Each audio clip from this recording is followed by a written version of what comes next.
A tendência nos próximos 10, 20, 30, 40 anos é ter mais ou menos demanda de imóveis nesse país. Menos. Pois é. Então, O preço vai cair. esse é o ponto do colapso societal. E isso daí pra economia. Como que a economia vai se sustentar? As pessoas têm que fazer filhos. Eu acho que não tem mais ponto de retorno, não. Pro que tá Nunca houve pra abaixo, acontecer. abaixo de 1,6, nunca houve, não é isso? Que é mais ou menos onde o Brasil tá. Agora, as A pessoas... Coreia do Sul já foi, tá? A Coreia do Sul tá com uma taxa de 1,2, uma coisa patética. Já foi. Depende. Eu acredito que se acabar os benefícios misóginos, se acabar as leis feministas, volta rapidinho. Volta, as pessoas, até bactérias, como é que chama? Respondem a motivações. Você restaurou... Acabou. Vocês concordam que em 48 horas, sem energia elétrica, acabou o feminismo ou não? Acaba. 48 horas? Sem energia elétrica, acaba o feminismo. Acabou lá na Europa, lá em Portugal? Não deu 48 horas, mas no Rio Grande do Sul acabou. Acabou, né? No Rio Grande do Sul acabou. Acabou. A mulher falou, eu quero igualdade, não sei o que, sem energia elétrica. Não falou Acabou, meu irmão, negócio de igualdade. Nem seja homem, por favor, me proteja. E em 72 horas volta a escravidão voluntária. A gente entregando o filho porque não tem condição de alimentar, não é isso? Você pode ficar com meu filho pra sempre. Eu vou ser seu escravo, só me alimente. Isso volta em 72 horas. Mas isso daí já era uma coisa bem mais antiga, não precisou falar da energia elétrica, né? Não precisou da energia elétrica. Não, mas atirando a energia elétrica, volta às instituições do passado, não é isso? Mas volta. Mas vai regredir 1000 anos assim, pô. De uma vez só? Que 1000 anos, pô? Não tinha energia elétrica há 200 anos. E sim, mas há 200 anos atrás você já tinha trabalho por pertencimento à terra, vínculo à propriedade. Isso continua. Sem energia elétrica ou não? Não precisa ser necessariamente escravidão, né? Não, 200 anos atrás não tinha escravidão? Tinha, mas não em todo mundo. Não em todos os lugares. A escravidão acabou com a máquina a vapor, com a Revolução Industrial, não é isso? Sim. Ele não valia mais a pena financeiramente escravo, não é isso? É. O cara não tem obrigação nenhuma com o cara, paga a hora se ele não produzir, se lasca e morre de fome, não é isso? Isso.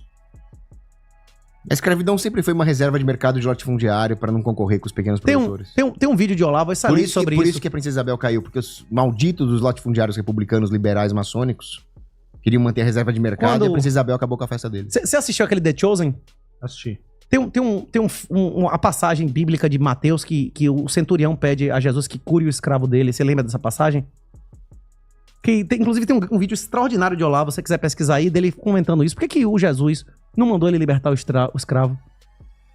Porque a escravidão ela é moralmente neutra. O tratamento, o moral, é a maneira com que o cara é escravizado e a maneira com que você trata o escravo. Tem pessoas que tratam filhos, pais e sócios de maneira absolutamente imoral, que corneia o cara, que trai o cara, que rouba o cara, que humilha o cara. Tem marido e mulher. O casamento é nessa... A forma com que o marido trata a mulher é determinada pela instituição?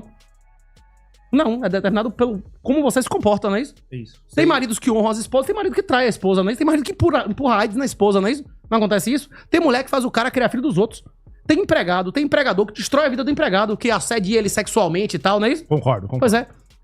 Inclusive, o cara tava falando, quantos por cento dos... Tem levantamento de quantos por cento dos testamentos no Brasil não apenas libertavam os escravos, mas deixavam os escravos com legado. Uma pessoa que trata um escravo como um filho, que às vezes era filho do cara, ele tem uma relação mais imoral do que o cara botar o menino pra ser empregado dele? Nossa, isso aí... Você entendeu o que eu tô dizendo? Júnior, isso aí que o 38 falou, que a escravidão é moralmente neutra, eu não podia discordar mais. Eu discordo completamente. A escravidão por dívida de criminal não existe, não tá na lei de Deus. O cara matou o filho, o cara matou o pai de família. Como é que esse cara vai ser punido? É matar o cara ou botar ele pra trabalhar pra sustentar a família? Não, Como é que chama o cara ser obrigado a trabalhar pra não morrer? Você tá falando de bandido. Mas o nome disso é escravidão ou não é? Não, aí você tá falando de bandido. Mas o nome disso bíblico não é escravidão ou não? Mas o servo do centurião, o servo do centurião não era bandido. Não sei, eu não sei. Ali diz qual é a origem da escravidão do cara? Não, como era Império Romano, provavelmente era o que tinha escravidão criminal por conquista ou por dívida, não é isso? Conquista de guerra, era aquela tese aristotélica de que algumas pessoas não merecem liberdade. Dívida, o cara é um pródigo, madeira, não é isso? Não, mas a dívida, o cara tem que ser forçado a pagar a dívida. Se não mas pagou... ele não pode ser vendido como se ele fosse ele mesmo uma mercadoria. Ele só precisa produzir e indenizar para quem ele tá devendo. Mas inclusive na Bíblia fala várias vezes de perdão da dívida. O de dívida, o bíblico, ele é por tempo determinado. Que é de 7 anos, não é isso? Inclusive, tem muitas pessoas que, inclusive a Ojeda, que é o advogado que fez uma análise sobre o meu negócio de escravidão, ela quer dizer, olha, o nome correto disso não é escravidão, é servidão. Porque a escravidão é perpétua, não é isso? E a escravidão bíblica por dívida é de 7 anos, não é isso? Então, na escravidão você é reduzido a uma mercadoria. Isso, e não é por tempo determinado, não é isso? Se você tem 7 anos pra servir o cara, no final dos 7 anos você tá livre, não é isso? É. Então, mas aí, por isso que é tão importante o magistério da Igreja Católica. Porque se a pessoa for só olhar a Bíblia, A Bíblia é claro que ela é infalível. Só que aí o sujeito não vai ver como é que os fatos têm que ser interpretados. Jesus não veio aqui combater diretamente as instituições, fazer revoluções políticas. Ele veio estabelecer as bases da lei moral e combater o pecado, o demônio e a tentação do mundo.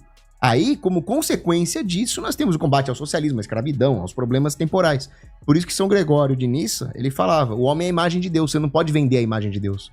Por isso você não pode ter escravidão. Mas voltando, aproveitando essa questão que a gente tá falando do colapso da sociedade brasileira, pra onde vai a economia, pra onde vai a produtividade, pra onde vai o preço dos imóveis, isso vai tudo pro buraco, porque a população tá decaindo e a gente não consegue, a gente não é bom em nada. Vai ter mais ou menos impostos nesse país. Vai ter mais. Vai ter mais ou menos controle de capitais nesse país. Vai ter mais. Vai ter mais ou menos regulações nesse país. Vai ter mais. Vai ter mais ou menos corrupção nesse país. Muito mais. Vale a pena investir num lugar onde não vale a pena ser honesto? Você vai apostar na sua vida nesse país? Você quer aposentar aqui? Não tem como.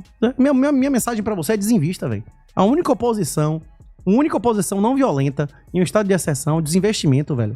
Não desafie Herodes. Nem São José não desafiou Herodes, não é isso? Ele foi ordenado a cair fora, ele caiu, não é isso? É verdade. Não detesta Herodes, velho. Se pique, velho. Se pique, eu tô dizendo a você a mesma coisa que o anjo disse a São José, não é isso? Pegue sua mulher e seu filho e caia fora daqui. É aquela coisa. O quê? Menos de 40 anos é obrigatório, né? Acima disso é quando você puder. Depende, se você for filho do governador, de um senador, o cara da STF, vale a pena você ficar aqui. Mas mesmo pra esse cara, não, mesmo que você... Filho de juiz vale a pena. Não, você tiver 35 anos e tiver concursado de juiz, vale a pena ficar. Agora não vale a pena você ficar comprando tesouro direto e ações.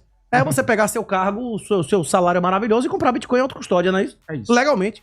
Aproveitar enquanto não criminalizaram isso ou não. Antes que o governo perceba, exatamente. Você tem tempo pra isso. A janela vai fechar, como várias janelas já se fecharam. Você acha que em Portugal, na Espanha, o juiz ganha mais ou menos que aqui? Você acha que nos Estados Unidos da América... Pois é, pelo amor de Deus. Você tá num ambiente que você tá ganhando mais do que o que você faria se você tivesse... É pra você largar seu emprego? Como é? Mame até sangrar que você falou, não é isso? Sim. Mame até sangrar, não é isso? Ué, você tirar dinheiro da pior instituição que existe, que é o Estado? Agora, Júnior, eu queria falar um pouquinho do Elon Musk, que eu acho dessa treta. Sim. Eu ia falar o seguinte... E eu já vou falar pra galera que daqui a pouco a gente lê os superchats, tá? A gente tem muito superchat aqui, a galera tá mandando. Não é que eu tô ignorando vocês, daqui a pouco eu começo a ler. Tanto o Elon Musk quanto o Trump têm razão no momento em que eles estão criticando um ao outro. Porque os dois cometeram erros graves. Qual que foi o erro do Elon Musk? Apoiar o Trump.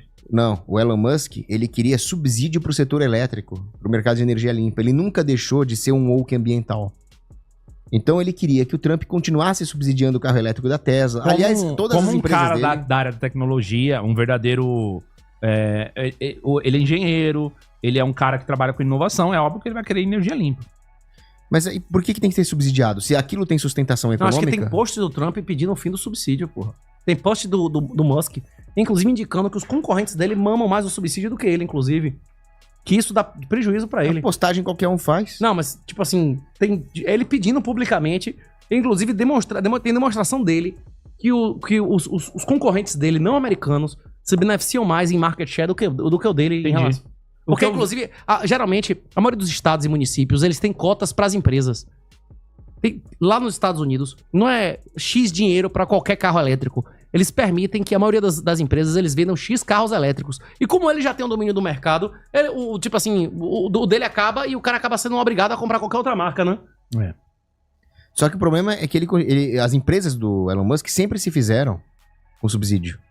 Não, especialmente a parte espacial. Isso é 100% claro, subsídio, isso não dá lucro de nada. Isso é palhaçada. Ele hoje em dia mama mais do que a NASA. A empresa dele, como é o nome da empresa lá, recebe mais dinheiro. Não, mas aí eu vou defender o Elon Musk. Porque o Sergião me doutrinou várias vezes. Pelo amor de Deus, você não vai usar Sacani pra economia, né, cara? É claro que eu vou. Não, é ciência, não é isso? É ciência. O que o Sacani mostrou? Ele mostrou que a NASA tinha um plano, entendeu? De incentivo para várias empresas. Por quê? Porque você não pode depender de uma empresa só. Não, pô, o americano chegou a pagar a Rússia, porra, pra mandar essas exatamente. Tava nesse sentido. Os Estados Unidos pagou a Rússia, espacial porra. explodiu e deixou a NASA na mão. E não tinha outras empresas pra fazer esse trabalho. Eles pagavam a Rússia, porra. Eles pagavam o governo russo, porra. Pra buscar os astronautas da estação espacial. Você não acha humilhação os Estados Unidos pagar o russo, não? O que a NASA fez? Ela lançou um programa e assim, tinha por exemplo, a Boeing tava lá, tá? Lockheed, todos eles. A Lockheed Martin, tinha todas essas grandes empresas estavam lá. E ela lançou um programa de incentivo, de criação para empresas. O Elon Musk foi uma dessas empresas. E ganhou. Mas não é que ele ganhou de muito, assim. É a mais Enrabou os eficiente. cara. É a mais eficiente, a mais barata, a que consegue colocar em mais tempo. Tipo, sei lá, ele manda 300 satélites por ano. Mano, Cara, muito obrigado. Um cara com um poder desse, de eficiência, é claro que ele vai ter vantagem. É claro Teve que ele vai muita gente que, explodir. inclusive, falou que era a briga do homem mais poderoso da Terra com o cara mais poderoso do espaço, não é isso? É. Então, assim, um cara que tem sozinho mais satélites do que um país como a China, entendeu? Esse cara, ele chegou lá e ele teve essas oportunidades, sim, de subsídio. As concorrentes dele também tiveram, só que eles não tinham a parte técnica que ele tinha. Ele desenvolveu essa história do foguete da ré, trouxe de volta o material, abaixou em 80% Olha, o custo. Ele revolucionou a indústria aeroespacial. Não, isso é... Olha, isso, eu não tipo sou- assim, que ele revolucionou o mercado é indiscutível, Olha, não. eu não sou psiquiatra, mas eu sou economista. Ah. Eu não sei explicar por que as pessoas têm fetiche sexual em serem rabadas pelo Estado. Agora, eu sei explicar por que subsídios não funcionam. O argumento do Sacani só está provando que eu tô certo, porque quando você tinha um monopólio estatal, você tinha roubo do dinheiro americano e uma ineficiência brutal a ponto de perder para um país comunista. Depois que você abre a concorrência, já tem um ganho de eficiência, mesmo ainda tendo subsídio. O que significa que se houvesse concorrência verdadeira, ou seja, a total ausência de subsídio e regulação estatal, aí você teria um setor espacial ainda mais eficiente sem roubar ninguém. Mas, tudo Obrigado bem. por esse argumento. Não,